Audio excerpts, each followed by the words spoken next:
¿Qué tal amigos? Pues una vez más estamos aquí con su podcast preferido.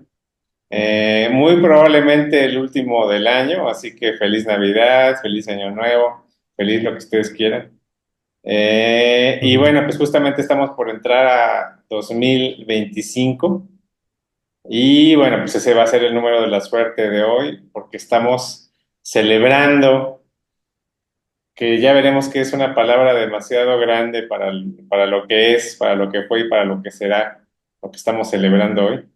Pero justamente es el 26, bueno, estamos cumpliendo el 25 aniversario de, por un lado, de Authority, esta línea revolucionaria de superhéroes creada por Warren Ellis, bueno, con guión de Warren Ellis y muchos artistas, y ni más ni menos que una línea que conocimos en aquella época como America Best Comics. Con ese nombre rimbombante, pues no tenemos más que una serie de británicos que muchos de ustedes penosamente han llamado pretenciosos, ostentosos, una serie de cosas, pero realmente pues el trabajo está ahí y brilla. Y cualquiera que conozca a la mente maestra detrás de esto, pues sabe que es la persona más humilde probablemente del universo, ¿no? Y eso no exagerando. Entonces, bueno, pues como algunos de ustedes ya saben, pues ese es ni más ni menos que nuestro querido Alan Moore, ¿no? Que dejó huella con uno de los universos más complejos. Y miren que estamos hablando del mundo de los superhéroes. Por cierto, también hay que señalarlo, es un tema curiosamente discorde o de alguna forma muy distinto a lo que tenemos aquí acostumbrados. Pero pues también había que terminar el año con una nota amable, me parece, ¿no? Mm. Entonces, efectivamente son tiempos de cerrar ciclos, ¿verdad? Sobre todo ese concepto tan terrible, ¿no? Y bueno, pues vamos a ver justamente cómo estos universos pues se interconectan, coexisten, sobreviven y tienen una contraparte en la vida real que es una historia entre heroica, superheroica y francamente penosa. ¿No es así, Mauricio? Así es. Hola Sergio, hola a todos los que están del otro lado de la pantalla de cristal. Efectivamente, pues llegamos al cierre del año 2024, año interesante, como creo que lo son todos hacia el final de ellos, hacia el ocaso de ellos. Y pues bueno, en esta ocasión, como ya bien dijiste, nos reunimos para pues celebrar el 25 aniversario de estas creaciones en historieta, que en lo personal a mí me parecen extraordinarias. Tuvimos la fortuna de vivirlas en su momento y yo recuerdo todavía muy vívidamente pues la intensidad que podía respirarse a través de las páginas conforme fueron apareciendo los episodios, tanto de las obras, las líneas creadas, co-creadas por Warren Ellis con The Authority y Planetary y con Alan Moore, ¿no? Con este pues universo que se antojaba prácticamente imposible y pues en el transcurso de unos 5 años más o menos, Alan Moore junto con una gran cantidad de colaboradores creó, me parece que uno de los grandes fragmentos de narrativa del pasado siglo y del inicio de este siglo, uno de los fragmentos de narrativa más importantes de su momento, y me parece que va a continuar así durante el desarrollo de este siglo, ¿no? No, sin exagerar. Estamos hablando aquí de la reestructuración desde iconos hasta formas narrativas que deconstruyeron y a partir de eso pues crearon nuevas formas de pensar la narrativa popular pues, no solamente de Estados Unidos, bueno, no solamente del mundo anglosajón, sino del mundo en general, ¿no? Pero antes de adentrarnos más, pues quisiera nada más como que hacer un breve resumen de cómo es que llegamos a esto, ¿no? Porque es resultado de una serie de sucesos en ocasiones que no estaban programados por sus autores, sino que más bien por ahí los llevaron las distintas circunstancias laborales y pues llegan a este punto extraordinario, ¿no? Recordemos que por ahí de principios de los años 90, al, pues unos historietistas prácticamente imberbes por aquella época, que eran los más populares, entre ellos estaba Todd McFarlane, Jim Lee, Rob Liefeld y Eric Larsen, entre otros, pues eran un puñado de autores popularísimos en aquella época que habían hecho de los títulos más populares de Marvel Comics, los X-Men y Spider-Man, los títulos más vendidos de todo el cómic anglosajón. Es decir, estos artistas, la popularidad de su trazo había roto récords y pues esto obviamente les había dado cierta carta de libertad para dibujar a los X-Men y dibujar al Hombre Araña como quisieran, ¿no? Pero esto obviamente también comenzó a provocar que estos autores se dieran cuenta, más que exigir, darse cuenta, les permitió darse cuenta de lo explotado que estaba haciendo su trabajo, ¿no? Consideraron que no se les pagaba lo suficiente y que también su trabajo artístico estaba siendo explotado además. Entonces, lo que pasó es que salen de Marvel Comics, deciden fundar Image Comics y comienzan ahí obviamente los títulos. No todos continúan hoy día, pero sí algunos continúan. Obviamente el más popular fue Spawn, otros como John Blood de Liefeld, Wildcats de Jim Lee y entre muchas otras cosas. El caso es que con estos títulos se funda Image Comics, que en esos primeros años pues no fue más que una copia ahí pues, muy vistosa, pero malhechona de lo que ya veíamos en Marvel Comics. Pero eso no importó porque rompió récords de ventas y lo muy interesante es que obviamente si estos artistas salieron de Marvel para buscar mayor libertad, a su sello invitaron a muchos otros artistas donde les prometieron libertad prácticamente absoluta y pues nada tontos estos artistas, obviamente, lo cual se les agradece mucho, pues comenzaron a hablarle a grandes autores y a grandes guionistas, ¿no? Estamos recordando que como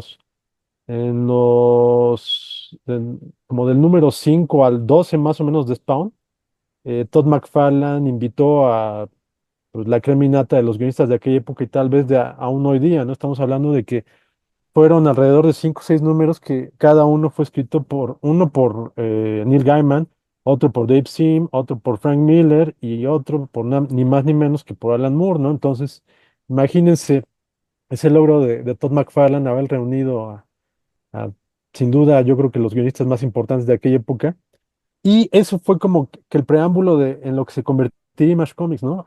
Al día de hoy, pues sin duda Image Comics es uno de los sellos independientes, entre comillas, que posee una de las carteras de títulos y de autores más interesantes, ¿no? Y bueno, este proceso que ahorita pues ya lleva 30 años, eh, en aquella época comenzó poco a poco a ir creciendo, ¿no? De repente vimos que en el transcurso de la primera década de Image Comics, estos autores, Alan Moore, Neil Gaiman, Grant Morrison, Warren Ellis, entre otros, el propio Frank Miller, comenzaron a realizar distintas labores ahí en Image Comics, ¿no?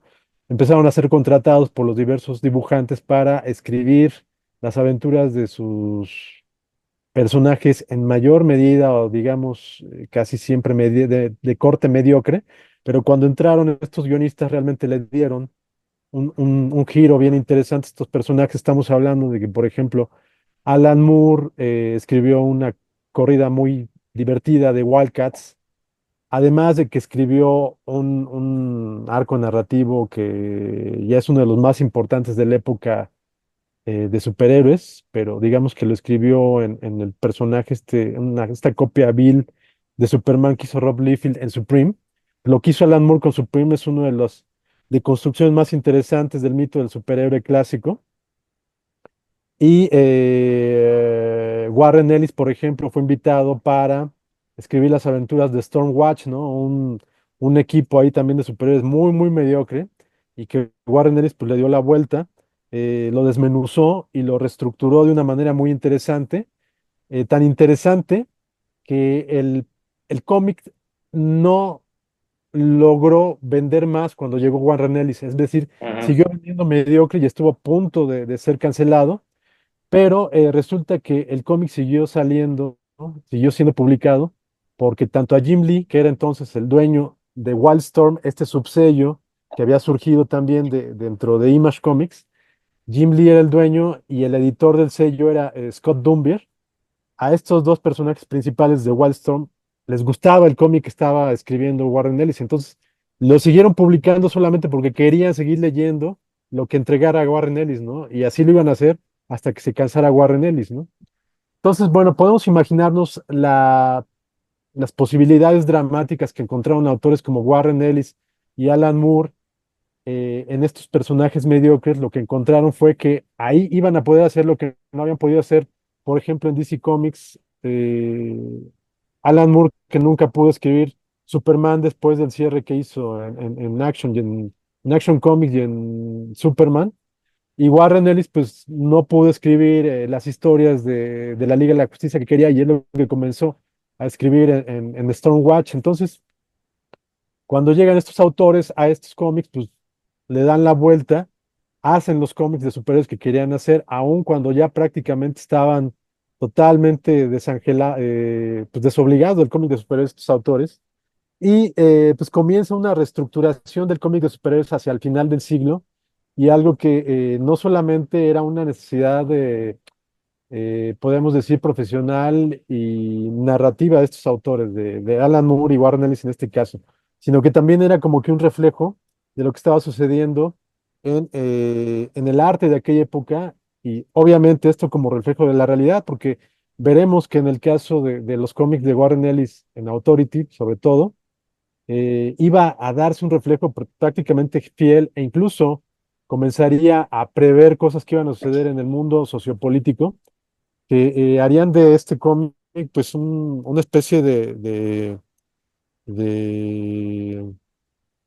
pulso, pulso de la época, ¿no? De la época, repito, sociopolítica de aquel momento. Entonces, con estos títulos realmente llegamos a algo bien interesante, y eso lo quería comentar como preámbulo, como de cuáles son las razones que nos llevan a tener estas series, estas sagas, estas líneas de cómics que son, que a la postre, digo, desde su momento en el que fueron publicados fueron importantes, pero en el transcurso de estos 25 años han ido tomando una importancia preponderante por muchas razones, ¿no, Sergio?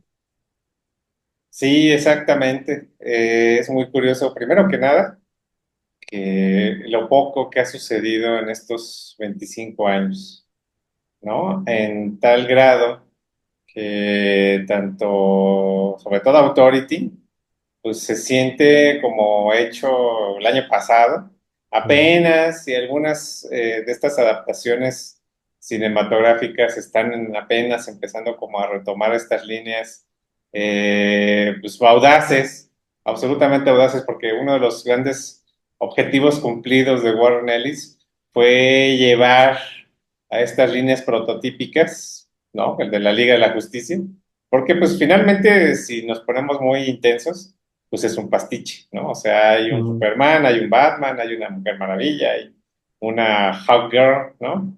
Pero en realidad, pues lo que hacen es llevarlo hasta el tope de sus capacidades, al límite, ¿no? Y estos primeros 5 o 6 números de Authority son absolutamente míticos en ese sentido, ¿no? Porque, pues, son, digamos que estructurados como relatos básicos, muy comunes de la línea de la Liga de la Justicia, muy, muy sencillos, pero tanto el arte como las consecuencias y demás, bueno, pues lo llevan a otro nivel, ¿no? Y pues son los arquetipos, o sea, está el científico loco, por decirlo así, el científico, el genio de mente, ¿no? Que en ujú, este caso incluso es un drogadicto consumado, ni más ni menos que de heroína. Y tenemos este otro personaje que es un chamán y que tiene 1000 vidas atrás y demás, ¿no? Fue llevar al siglo XXI todos los temas que a final de cuentas, y lo veremos con ABC Comics, a final de cuentas, pues provienen del pulp, ¿no? Y el pulp, bueno, pues es una línea que era de consumo masivo, ¿no? Que eran estos héroes, a veces enmascarados, a veces no, pero que de alguna forma estaban muy por fuera y encima de las realidades éticas, digamos, que perfilaban a sus lectores, ¿no? Que de alguna forma los tenían constreñidos. Entonces, toda esta gente, toda esta masa que surge con el siglo XX, lo que se conoce como el hombre de la multitud, como le decía Alan Poe, ¿no?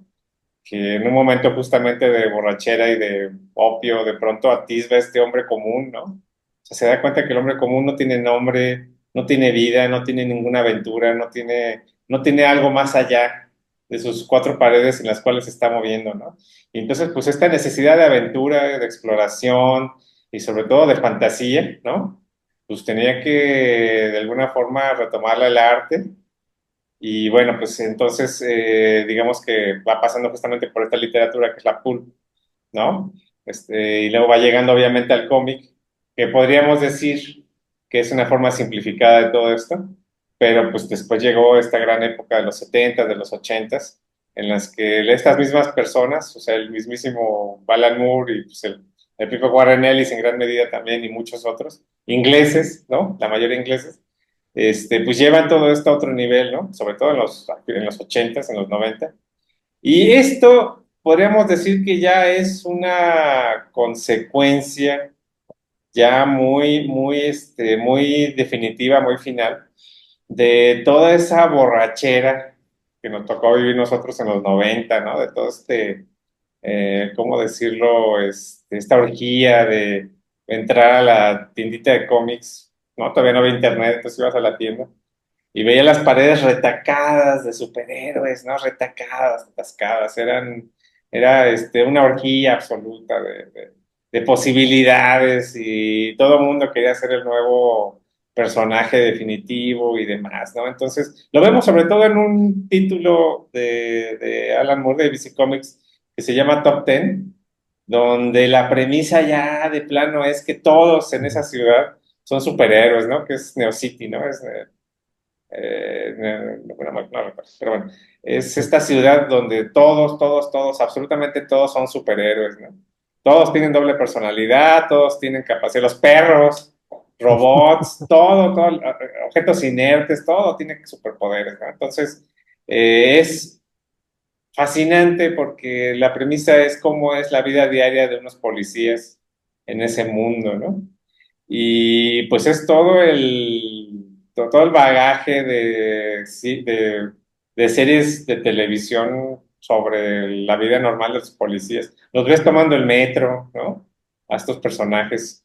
Y aún así, en unas pocas páginas, no solo te fotografía la vida cotidiana, porque es eso, finalmente es un slice of life, lo que se conoce, ¿no? Sino que Mm. además pues te muestra toda la complejidad que hay, porque además ya en números más adelante mete eso sobadísimo para nosotros ahora, que ahora nos tiene ya tan abotagados, que es este tema del multiverso, ¿no?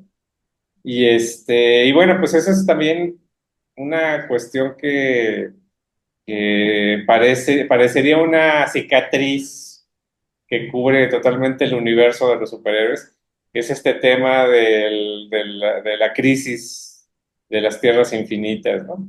Que pese a que era una historia terminal, que su intención era volver a contener todo a una sola línea, pues finalmente desató, ahora sí que liberó esa horrible bestia que es el multiverso y que en manos equivocadas, como hemos visto, pues no genera más que unas aberraciones absolutamente baratas, ¿no? Entonces es muy, muy interesante cómo aquí, al contrario, lo que vemos son como las formas perfectas de estas cuestiones, ¿no? En el caso de Authority, pues es inagotable, pues todo ese bagaje, sobre todo de ironía, que en Warren Ellis pues siempre se ha distinguido como es algo así como un Frank Miller elegante, ¿no? Por decirlo de esa manera, ¿no? Siempre maneja las formas, las cuestiones y demás, con un witty, ¿no? O sea, con una sobriedad, con una lucidez que justamente como bien señalas, pues pareciera en un momento dado reflejar pues la vida cotidiana, la vida real, ¿no? El realpolitik, ¿no? Como se conoce, pero no es más que a final de cuentas un tema que ya es más que sabido, que es que la historia está absolutamente condenada a repetirse, ¿no? Y que podrán ser superhéroes y podrán ser la crema innata de la moralidad y en este caso de la inclusión, porque bueno, hay que señalarlo tanto en Alan Moore como en Warren Ellis, hay unos temas progres, o lo que se conoce ahora como progre, que están también perfectamente retratados, es decir, no te saltan, no te brincas, sino están integrados, y están integrados de una forma en la cual su validez y su capacidad de asombrar no están diezmados, ¿no? Es decir, vuelven la historia todavía más interesante, ¿no? Y lo vemos, digo, desde la cosa más simple, que es en este caso el Batman de esta serie y el Superman, el equivalente a Superman, pues están enamoradísimos, ¿no? O sea, son unos, es una pareja ahí, definitiva ahí en ese universo, ¿no? Pero también lo vemos con este otro personaje que representa ni más ni menos que el espíritu del siglo XX, ¿no? Y que está llegando ya a una etapa de madurez, ya a una etapa en la cual, pues obviamente está terminando junto con el siglo, ¿no? Y pues no es más que el espíritu de la época que está tratando de renacer, de reconstruirse, de rehacerse, ¿no? De redefinirse. Y eso es fascinante absolutamente, ¿no? Absolutamente fascinante porque eh, estamos hablando de que estábamos viviendo este cambio del milenio, ¿no? Y había un nivel de esperanza al respecto que Warren Ellis de alguna forma nos aterriza y nos dice que ni le hagamos porque América sigue siendo América, el Islam sigue siendo el Islam, no nos vayan a hacer nada, nomás estamos platicando. Y que pese a que se da esta idea de igual que ahorita vamos a vivir las próximas semanas con esta cuestión del nuevo año, ¿no? Esta idea psicológica de que estamos dándole la vuelta, ¿no? Pues no, digo, finalmente estas mismas líneas iban a continuar y demás. Y si bien hay una especie como de Capitán América, que es como de alguna forma uno de los peores enemigos que enfrenta a la autoridad, ¿no? El verdadero enemigo, a final de cuentas, pues sigue siendo una burocracia ciega, sorda, muda, que aplasta lo que sea, incluyendo estos super seres, ¿no? Y también hay que destacar que uno de los grandes personajes de esto pues, es la navecita, ¿no? O sea, ellos no viven en el Palacio de la Liga de la Justicia, viven en una nave que está fuera del tiempo y el espacio. Mm, Y todo apunta que existe, o bueno, que es impulsada por un universo diminuto e insignificante que le sirve de de combustible, motor. de motor, y ese mini universo es ni más ni menos que el universo donde estamos aquí, ¿no? Es decir, estamos todavía en una versión todavía ahí reducida, mínima, inexistente. En un momento dado, y me gusta mencionarlo porque es como que la línea que más me gustó ahora que en esta segunda lectura, pues en un momento dado quedan atrapados en el universo que estamos nosotros también aquí contenidos y sufren Mm. muchísimo, muchísimo, muchísimo porque pues es una de las cosas más aberrantes que han experimentado y que les costó muchísimo trabajo escapar, ¿no? Pero bueno, ese es como el espíritu de la época, el fin de los noventas, todas esas esperanzas, todas esas cuestiones que parecían como que este milenio iba a ser fascinante, que tiene mucho que ver también con esta idea de la posibilidad de una utopía, ¿no? Porque todo lo que permea tanto ABC Comics como Authority es esta persecución, esta búsqueda de una utopía, de una posibilidad de ser, de mejorar, ¿no?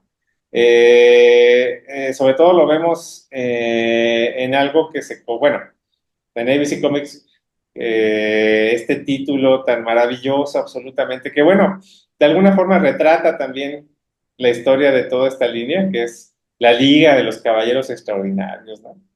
que justamente al final todo el mundo es expulsado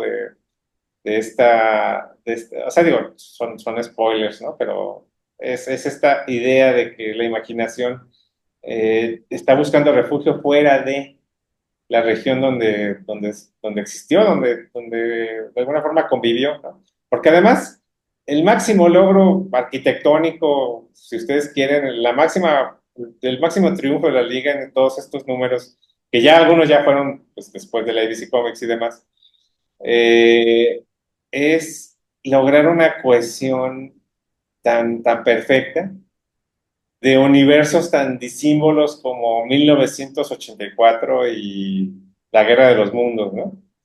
Y bueno, pues finalmente es tal vez uno de los fanfics más titánicos que podríamos ver. O sea, hasta la fecha hay foros. Ustedes busquen, hay foros donde se investiga un panel y en el panel se buscan todas las referencias ocultas, ¿no? Y resulta que a veces son cientos, ¿no? Es absolutamente indescriptible lo que sucede con ABC Comics, ¿no? Totalmente. Eh, Sobre todo porque ya Alan Moore venía de muchísimos títulos, o sea, ya venía de un mundo de demostraciones de sus capacidades, ¿no? Y estamos hablando de que en un momento dado hacía 4 o 5 títulos pues, mensuales, ¿no? O sea, pues era Ujú. una máquina el señor, ¿no? Y además todos fueran tan distintos y todos eran al mismo tiempo internamente tan coherentes, pues, o sea, es una labor absolutamente titánica. Y como llegó, se fue.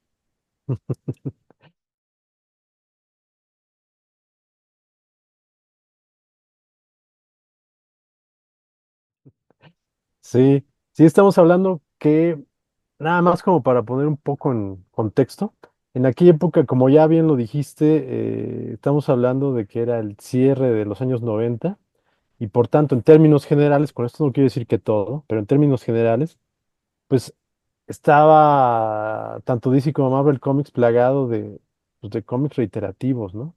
Aunque por aquella época en Marvel Comics estaba dando, por ejemplo, ese renacimiento en los cómics de superhéroes que los buenos editores de Jimmy Palmiotti, bueno, todo el jefe de esa reestructuración en Marvel Comics, que era Jimmy Palmiotti, lo que hizo fue traerse a todo pues, el elenco de guionistas y dibujantes de Vértigo, llevarlos a Marvel, y entonces imagínense la revolución autoral que hizo, ¿no? Que bueno, fue poquito después, sí, perdón, me estoy adelantando un poco, pero bueno, y de hecho fue como resultado un poco de lo que Warren Ellis estaba haciendo ahí en Wildstorm, ¿no? El caso es Ujú, que, bueno, en términos generales, el cómic de superhéroes era muy mediocre, ¿no? Entonces, Warren Ellis estaba haciendo esto de Stormwatch que les digo, y lo muy interesante aquí, o una de las muchas cosas interesantes que surgen en estos dos trabajos de Alan Moore y Warren Ellis, es que a pesar de que siempre son caballeros, creadores que siempre tienen una infinidad de ideas desarrollándose en la cabeza, muchas de estas ideas, pues bueno, ya tenían proyectos, ¿no? Pero la razón por la cual deciden hacer estos proyectos es porque habían comenzado o habían tenido ya colaboraciones con ciertos dibujantes, entonces se dieron a la tarea de pensar qué es lo que podían trabajar con estos dibujantes, ¿no? En el caso de Warren Ellis, por ejemplo, había trabajado con Brian Hitch en los últimos números de Stormwatch y había encontrado una mancuerna muy interesante, sobre todo muy espectacular visualmente. ujú, Entonces, lo que Warren Ellis quiso hacer fue construir un concepto que le llamó widescreen comics, ¿no? La comics en widescreen, tal ujú, cual como en gran pantalla, como si fuera cine, ¿no? Y esto es, digamos, la semilla de lo que es The Authority. Son cómics de superhéroes que obviamente no iba a fallar en cuanto a carnita, en cuanto a profundidad, porque lo estaba escribiendo Warren Ellis. Pero sí Warren Ellis iba a darle como que ese énfasis en lo visual para que de esa manera pudiera ir uno o más pasos adelante de lo que comúnmente se estaba consumiendo en el cómic de superhéroes en aquella época, ¿no? Y es así que con The Authority, Warren Ellis y Brian Hitch, pues crean efectivamente el cómic de superhéroes que vendría a definir la manera de construir superhéroes a partir de entonces, porque después de eso, en Marvel, unos años después, surge The Ultimates, que pues en lo personal a mí me encanta esa nueva versión de Mark Millar y Brian Hitch de Los Vengadores, pero es prácticamente pues, de Authority hecho con los personajes, con los superhéroes de Marvel Comics. ¿Y qué pasa? Pues que prácticamente esto es lo que define las películas de Marvel Comics que surgen a principios de siglo y que hoy día pues es lo que ha definido los blockbusters desde hace 20 años, ¿no? Entonces con eso podemos entender la trascendencia de este concepto que decidió construir Warren Ellis junto con Brian Hitch y que, repito, pues definió la época y sigue definiendo lo que es hoy en día las historias de superhéroes, no solamente en cómics, sino en cine, ¿no? Con Planetary, que hemos hablado muy poco, es el otro gran título que Brian Hitch desarrolla también a la par de Authority. Y este cómic también lo arma a partir de cuáles eran las necesidades del dibujante. Estamos hablando de John Cassaday, un dibujante que de hecho murió hace unos meses, desafortunadamente, y joven, 50 y tantos años, 52, 53 años, un dibujante muy, muy interesante. He de decir que a mí, en lo personal, había momentos en los que no me gustaba nada del dibujo que realizaba en algunas viñetas, pero sin duda lo que construía en cada episodio, o sea, las ideas que proponía a partir de los guiones de Warren Ellis eran sumamente refrescantes, ¿no?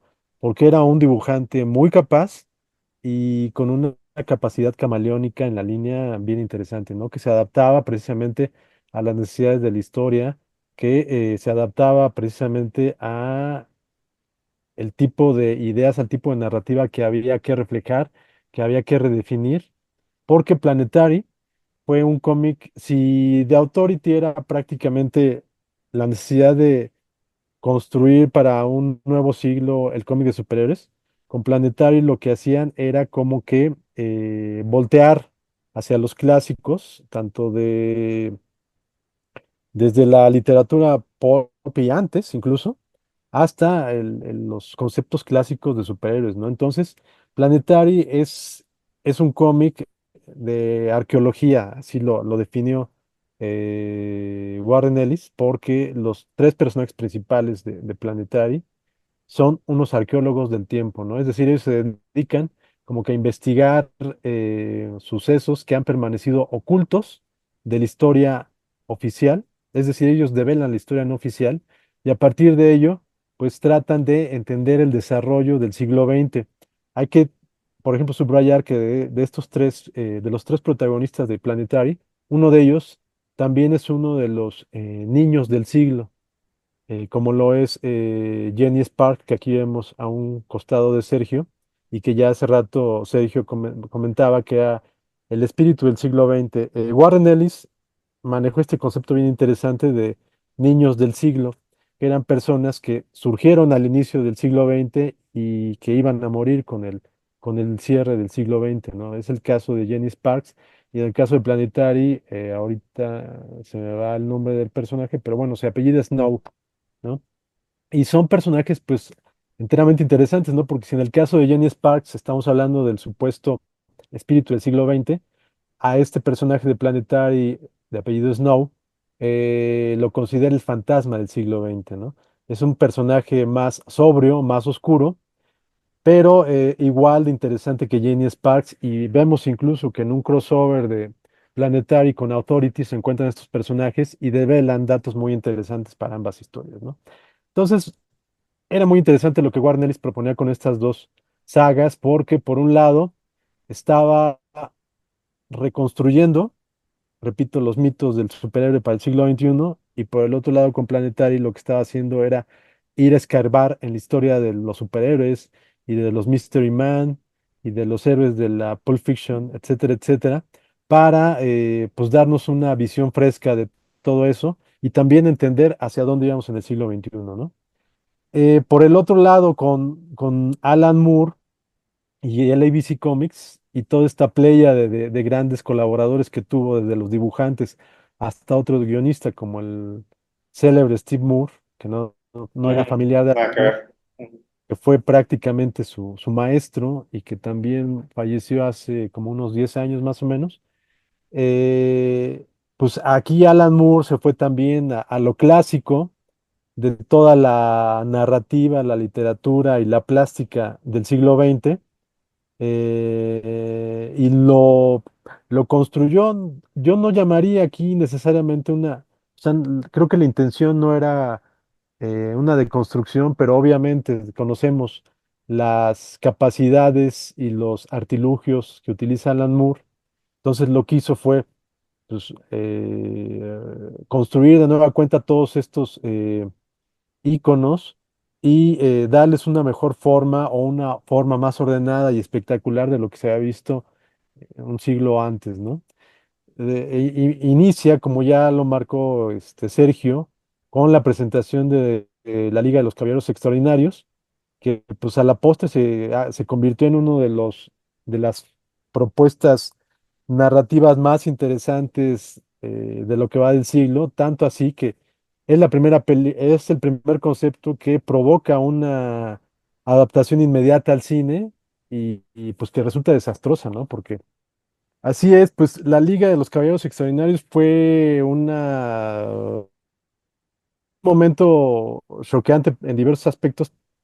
Por un lado, como comentaba, para Alan Moore, porque le permitió ver cuál iba a ser la relación que tendría con Hollywood si continuaba relacionado de alguna manera. Y eso pues, hizo ya que de plan, los resultados de la adaptación lo llevaron a distanciarse totalmente, ¿no? Ya después, cuando se adapta Beef por Vendetta, que no es una mala adaptación, pero para gusto de Moore no era lo que él esperaba, ya lo lleva a marcar esa línea divisoria totalmente con Hollywood. Sin embargo, bueno, él continúa trabajando en el cómic, al menos en aquella época, ¿no? Y pues bueno, el caso de la Liga de los Caballeros Extraordinarios, como saben, pues se trata de eh, un protoequipo de superhéroes, o sea, lo que vendría siendo el antecedente de la Liga de la Justicia. Aquí estamos hablando de un equipo de seres extraordinarios en Mystery Men, retomados de una serie de fuentes de ficción conocidísima, pues entrega un concepto narrativo muy, muy refrescante, a pesar de que se retoma de fuentes previas. Y repito, es tan refrescante que incluso también recibe demandas por parte de otros autores que consideraron que Moore se había volado sus historias, ¿no? Aquí, Claro, abri- ficción. abriendo nada más un paréntesis, para recordemos que desafortunadamente el propio Larry Cohen, el creador de películas tan maravillosas como It's Alive y The Stuff, películas que ya hemos comentado aquí, un autor que hemos comentado mucho aquí en los podcasts de Belcebú. Bueno, pues el propio Larry Cohen demandó a Alan Moore porque consideró que la Liga de los Caballeros Extraordinarios era pues un fusil de un proyecto fílmico que él en algún momento había presentado a algunas productoras, ¿no? Bueno, aquí pues ya cerramos el paréntesis.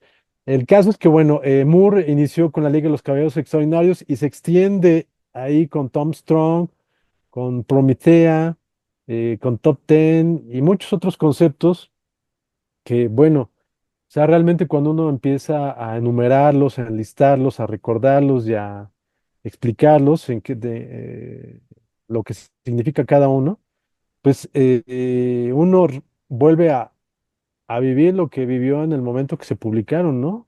Pues simplemente quedar maravillado e impresionado de la bueno, la suma de conceptos que hace Alan Moore.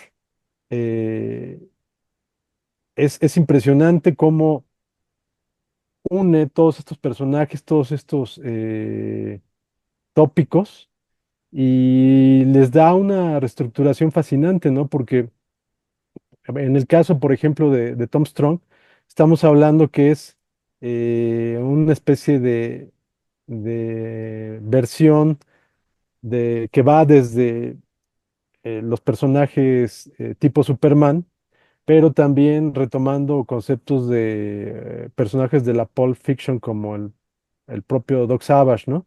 Ujú, En el caso de Prometea, pues si bien podríamos considerar que claramente se trata de un homenaje a Wonder Woman, pues podemos considerar muchas otras cosas más importantes que retoma en Prometea, ¿no? Entonces, la realidad es que lo que hace Moore con todos los personajes de ABC Comics no es una reinvención de la iconografía del superhéroe, sino que más bien hace como que un resumen de la narrativa pop de todo el siglo XX, incluyendo a los superhéroes, es decir, no es solamente los superhéroes, y crea como que una nueva propuesta para la narrativa del siglo XXI.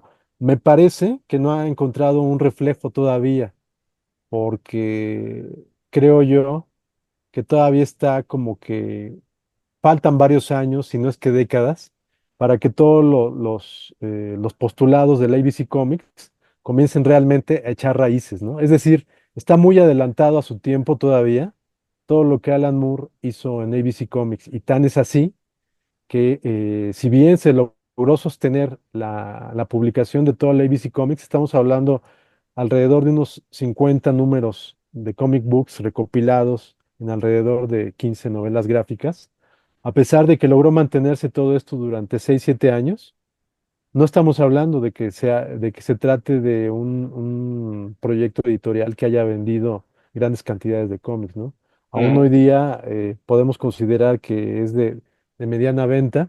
Eh, acá me tocó estar todavía cuando se publicaban los primeros ediciones en español de Prometea y bueno, y nada más eso de Legacy Comics. Y ahorita Panini ya ha sacado más cosas, ¿no? Vemos que ya publicó, creo que un par de Prometea. Publicó un libro, creo que de Tom Strong, y también uno de Top Ten, ¿no? Pero a lo que voy es que apenas se está publicando, por ejemplo, en México 25 años después, 25 años después. Y si bien sabemos que hay algunos lectores que están conscientes del tesoro que significan estas obras, no es algo que venda a grandes cantidades, ¿no? El mismo caso sucede con Authority Planetary, ¿no? Cuando publicamos Stormwatch, cuando pudimos publicar los dos recopilatorios de Stormwatch, pues vendieron cacahuates, ¿no? O sea, ya no pudimos sacar de Authority porque ya nos comió el tiempo y ya no se pudo publicar. Pero hasta ahorita, lo que lleva Panini publicando DC Comics, pues no ha sacado nada de Authority ni Planetary. Entonces, pues bueno. Con esto quiero decir que si bien se trata de tal vez los esfuerzos de superhéroes más importantes en lo que va de estos 24 años del siglo XX, no 21. quiere decir que sean, perdón, del siglo XXI, no quiere decir que sean los más populares ni los más vendidos, ¿no? Entonces, mi experiencia como yo lo veo es que yo creo que todavía están a unos años de que estas propuestas narrativas se conviertan realmente en líneas a seguir, pues tanto editorialmente como narrativamente, ¿no? Sí, sí, pues es que a final de cuentas, entre más ahonda uno, sobre todo en ABC Comics, todavía Authority y Planetary pues, son divertidos, pues, ¿no? Es algo así como unos universos en donde sí hay un diálogo con el lector, ¿no? Un Ujú. diálogo, una plática amena, podemos decirlo así, ¿no? Pero pues cuando te metes en el universo de ABC, pues es como una fractal, o sea, cada cosa que vas abriendo se va haciendo más y más y más. Nada más recordemos, digamos, por sobresimplificar, pues recordemos que Tom Strong pues es justamente la quintesencia de todos estos personajes del pulp y lo que se conoce como los héroes de ciencia, ¿no? Cuyo arquetipo pues podría ser los Cuatro Fantásticos, por ejemplo, ¿no? Que también son esta Mm. familia que no tienen superpoderes como tales, sino que son consecuencias tanto de sus conocimientos como de su audacia, ¿no? Y en el caso de Tom Strong, pues es inagotable, o sea, termina con viajes en el tiempo, termina conociendo sus versiones paralelas. La hija que se llama Tesla, ¿no? Que a mí se me hace muy curioso que ella tiene ese nombre porque, bueno, es el personaje Tesla, ¿no? Eh, También tiene sus propias vivencias, aventuras y demás, ¿no? Son inacabables, es como, o sea, de repente es Flash Gordon, de repente es así, o sea, hay un, ya es, digamos que un lugar común si está uno teniendo estas lecturas, pero son estas culturas, son estos universos paralelos donde una cultura en particular no desapareció y al contrario, sobreevolucionó, ¿no? Eh, en Top Ten, pues se da la del Imperio Romano, ¿no? Que hay una especie Mm. como de Imperio Romano paralelo, ¿no? En Authority es este super imperio británico, ¿no? Que pues es una maravilla todo ese número, ¿no? Albion, Y ¿no? sí, Albion, ¿no? Entonces, y curiosamente en Tom Strong es ni más ni menos que el Imperio Azteca, ¿no? Entonces, Ese número es ese extraordinario. número es maravilloso porque Sí, sí, sí. podría ser el número estrella de cualquier título, ¿no? Y Tom Strong, pues ahí lo toma. Y todo es así, una y otra vez, todo lo que produce tanto en Top Ten como en Tom Strong, como en la Liga, ¿no? Que la Liga es como una de las momentos cumbres justamente de todas estas lecturas. Ahí es donde vemos al Alan Moore que todo el tiempo tenías pues, pues vivía, soñaba despierto todo el tiempo, ¿no? Y para aquellos que ahorita, que no creo yo que sean muchos que estén leyendo el Bumper Book of Magic, pues se darán cuenta que ahí están sus recetas, ¿no? De cómo es que tenía estos diálogos, estas comunicaciones. Prácticamente se hacía a un lado y contaba lo que veía, ¿no? Pero para mí el verdadero sol, y por eso está aquí atrás conmemorado, no es Prometeo, ¿no? Ahorita lo explico. El verdadero sol, la verdadera iluminación de todo este universo y la que finalmente ¿cómo decirlo? Le da su forma final, ¿no? Valga la redundancia.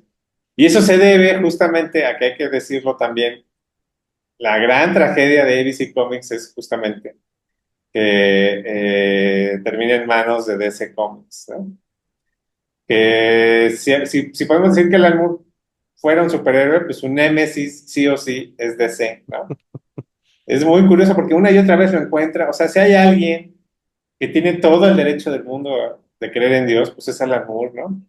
Por la forma en la cual tan cruel se dan estos desencuentros una y otra y otra y otra vez. O sea, a veces se le cataloga como alguien muy, muy intolerante, pero, o sea, ubíquense ustedes que les tocara vivir estas situaciones una y otra vez y reencontrarse y reencontrarse. Entonces, lo acepta, ¿no? Porque es bien sabido que Alan Moore lo acepta. Yo tengo mis dudas respecto a si es Jim Lee, ¿no? Jim Lee es el que hace esta venta.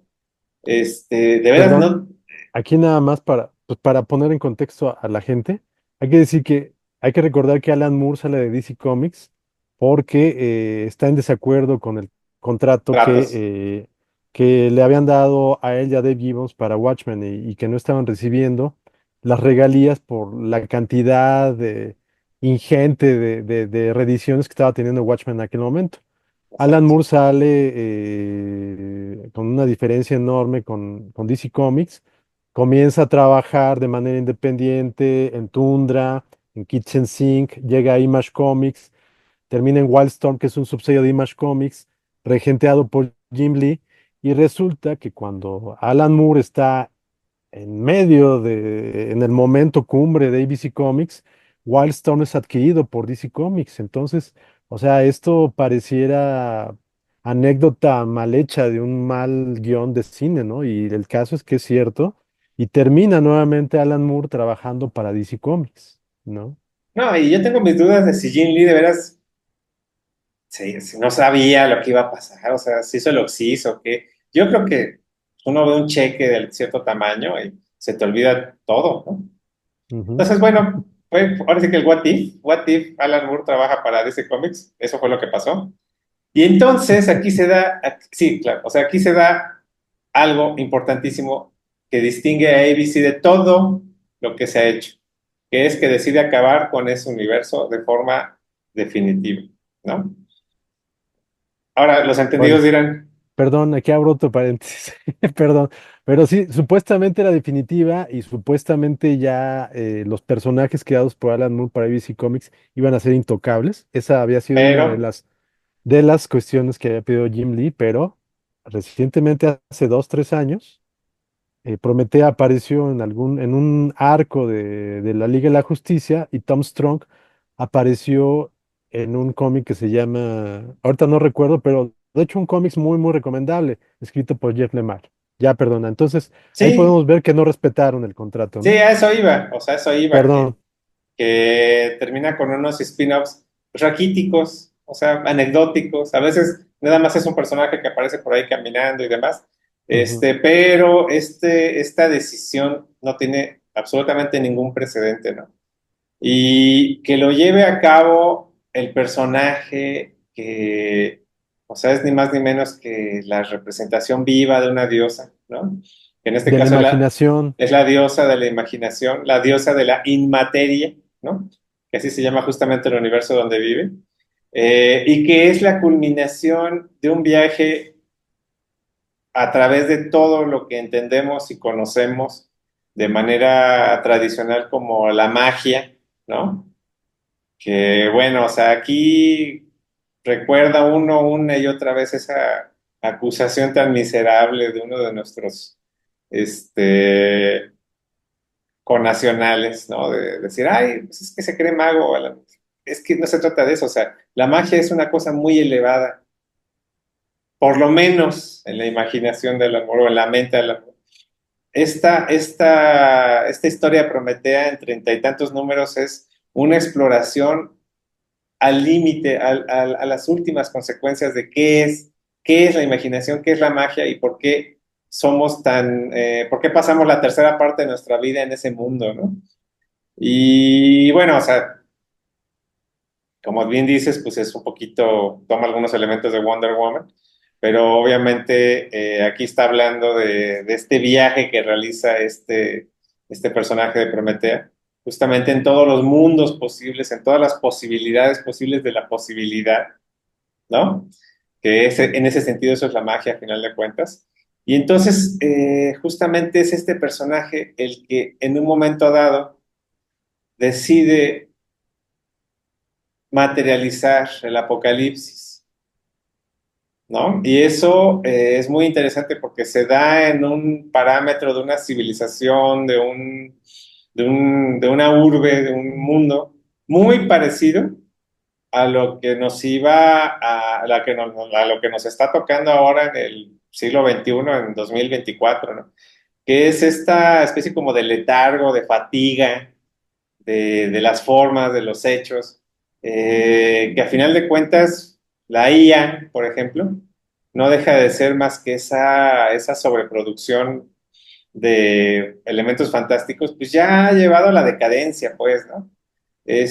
Sobre todo lo representa, me parece a mí, y yo lo vi en ese momento como algo totalmente predictivo, que es ese personaje que es un chango, ¿no? Es una ujú. changa triste, y la changa triste produce unas frasecitas muy, muy sencillas, muy estúpidas, pero que a la gente le fascina, le encanta, y ese es el contexto en el cual este mundo ya está tan cansado, tan fatigado, que se lleva hacia el final, ¿no? O sea, va hacia este apocalipsis, que es ni más ni menos que el mundo del apocalipsis de San Juan, ¿no?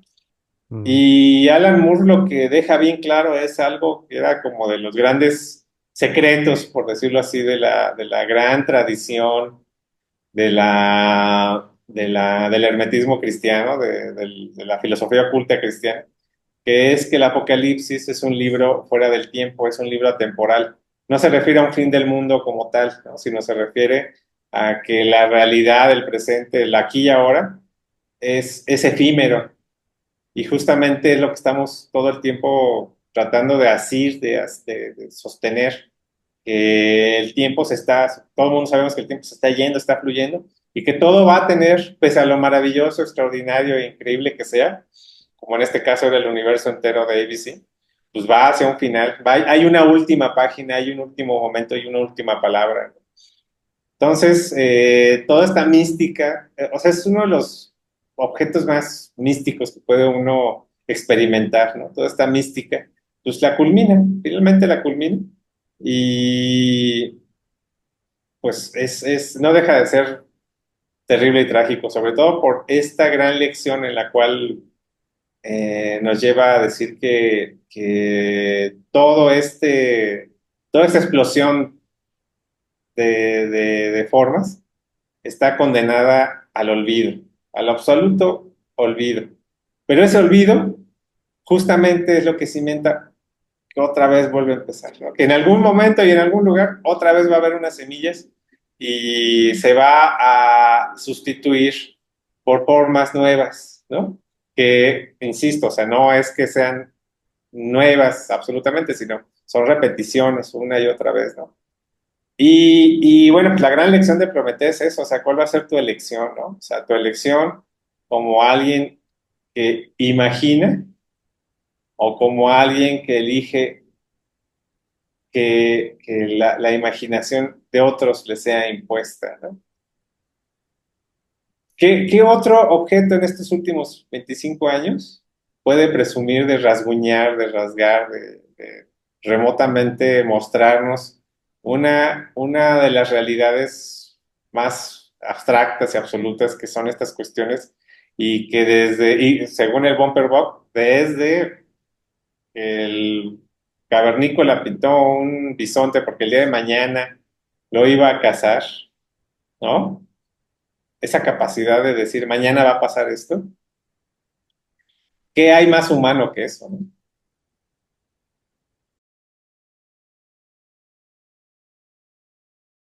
Sí,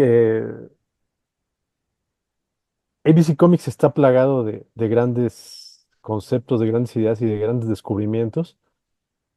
Y pareciera exagerado, pero es fascinante ver cómo dentro de todo ese contexto aún todavía hay cabida para algo más grande que es Prometea, ¿no?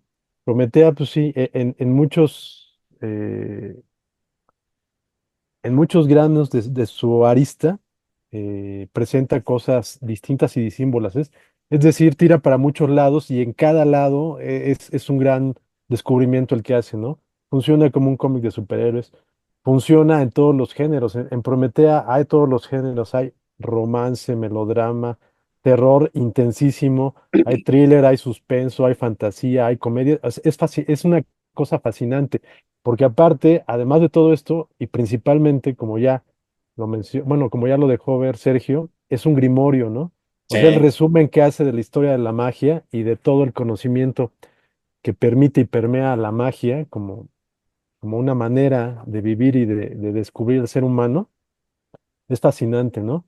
O sea, yo creo que los lectores que se acercan a Prometea en menor o mayor grado en algún momento han estado interesados por toda la historia, bueno, por fragmentos de la historia de la magia y la manera en que la presenta Alan Moore y la va develando y la convierte en la narrativa del cómic, de los 32 números del cómic, es algo con lo que al menos en lo personal, son pocas las cosas, los objetos narrativos que me han impactado como Prometea, ¿no? O sea, sin duda es uno de los mayores logros narrativos de lo que va de este siglo, ¿no? ¿No? Y Y visualmente, o sea, sí, visualmente es fenomenal. El ajá, número, nada más digo, para hablar de dos aspectos simétricos, ¿no?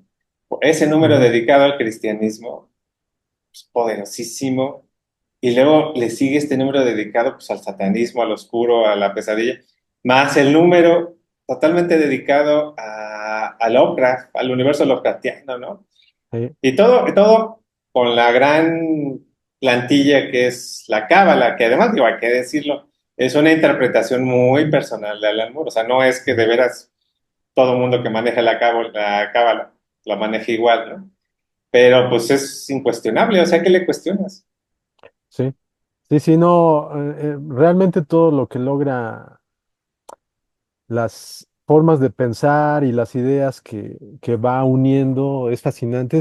Es fascinante todo el trayecto de Prometea y en lo que concluye Prometea, ¿no? Ese último número que es muy abstracto, a pesar de ser muy abstracto, como obra plástica es fascinante, ¿no? Porque hay que recordar que es un cómic de 32 páginas Y si mm, lo desmadejas, es decir, le quitas las grapas y lo unes, formas un póster donde se forma el rostro de Prometea y además se forma otro tipo de historia, ¿no?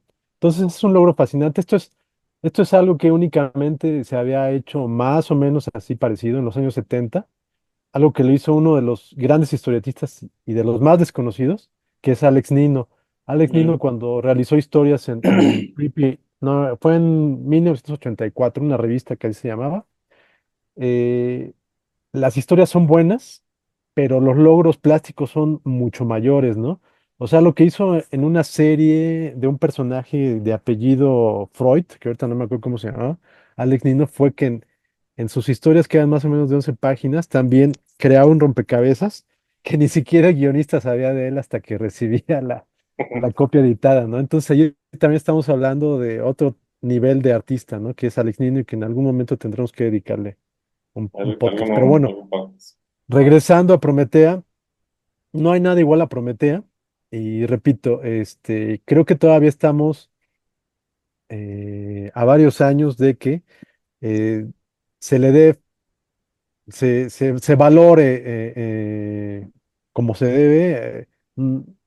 No solamente Prometea, todo el ABC, pero Prometea sobre todo me parece que sí es una de las sombras cumbres del siglo XXI y eso que cuando se presentó estaba surgiendo el siglo XXI, ¿no? Pero bueno, esto nos habla de la potencia imaginativa que, que, que puso Alan Moore en esta obra, ¿no? Hay que tomar en cuenta, repito, que Alan Moore, pues bueno, todo el tiempo que duró ABC Comics no llegó ni siquiera a 10 años, fueron como 6 7 años.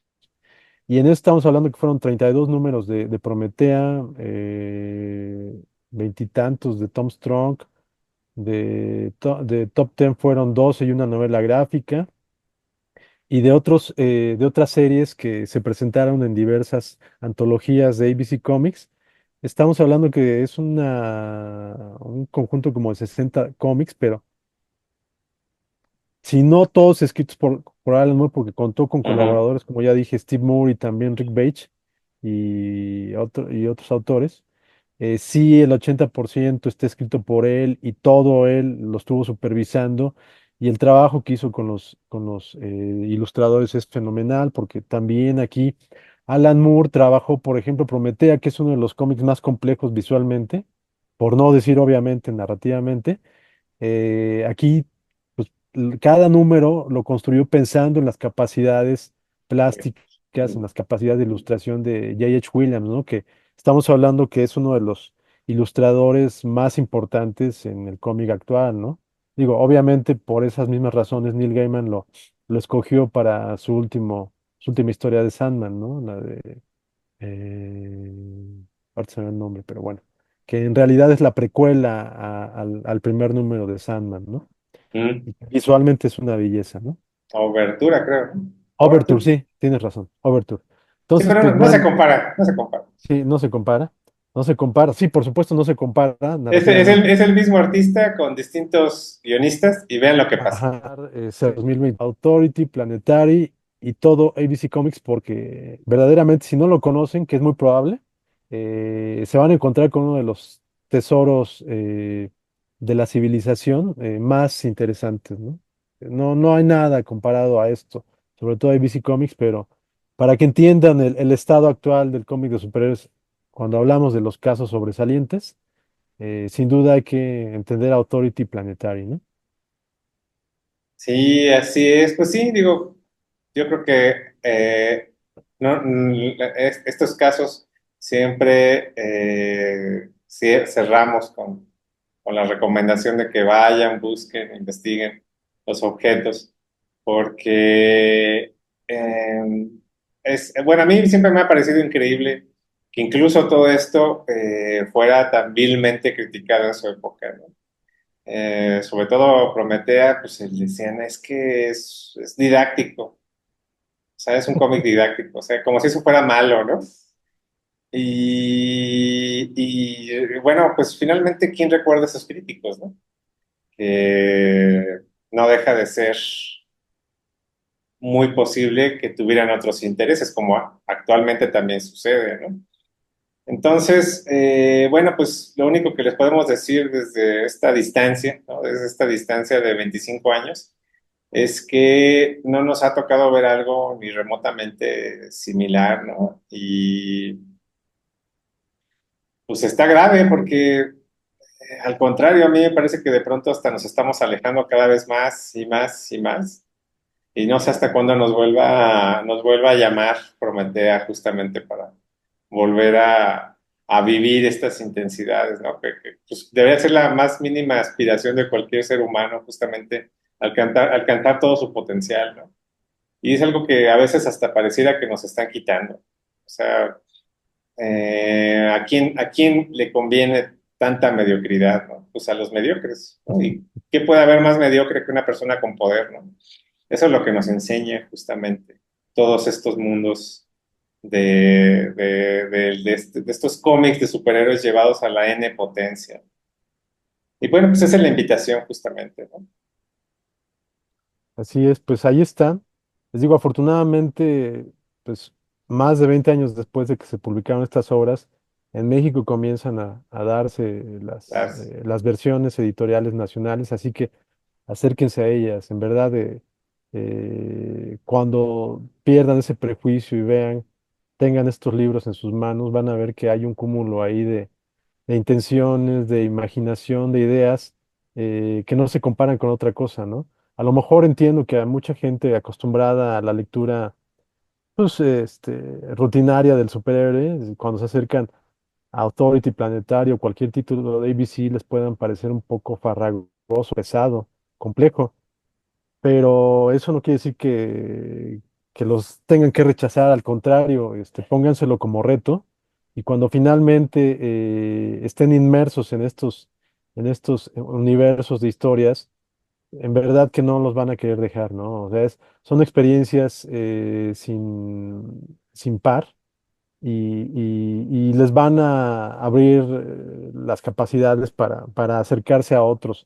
A partir de esto, abrir su panorama pues de lecturas y seguir por esa línea, ¿no? Porque si no se acercan a estos, pues siempre se van a quedar en esos superhéroes rutinarios, ¿no? Y eso realmente es el terror, ¿no? Entonces, aquí hay una posibilidad de entender al mundo de otras formas y pues creo que eso es muy valioso, ¿no? Entonces, ahí está la invitación a que se acerquen a estos títulos. así es, y con esas nobles intenciones, pues nos vamos despidiendo tanto de estos universos como de este año, ¿no? Esperemos ahí que nos acompañen el siguiente año. Estamos atentos a lo que sucede. Ya más o menos vamos viendo para dónde va el primer podcast del otro año. Entonces, pues, si tenemos permiso de quién sabe quién, pues ahí estamos todavía, ¿no? Les agradecemos muchísimo y bueno, Pues que tengan un magnífico cierre de año y un inicio del nuevo mejor. Y pues si le inician leyendo estas lecturas recomendadas por Belcebú, pues qué mejor, les aseguramos que van a tener un inicio de año inmejorable. Así que pues muchas gracias y nos estamos viendo en unos días más en el siguiente año, ¿no? Hasta hasta luego. luego.